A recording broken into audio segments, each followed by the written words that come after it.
How to trade futures. Tradestation. Trading futures on Tradestation involves several steps. Follow these steps. Log into your Tradestation account or sign up and apply for a futures trading account.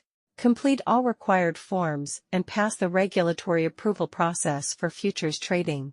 Fund your account, ensuring you meet the minimum margin requirements for the contracts you plan to trade. Familiarize yourself with the Tradestation platform by using the future-specific tools and resources available. Research the futures market you're interested in, analyzing contracts, expiration dates, and market conditions. Open the Tradestation platform, navigate to the Future section, and select the contract you want to trade. Place your order, market, limit, stop, based on your trading strategy, and monitor it in real time. Manage your trades actively, adjusting stops or limits, and closing positions when necessary to manage risk or lock in profits. Thanks for watching.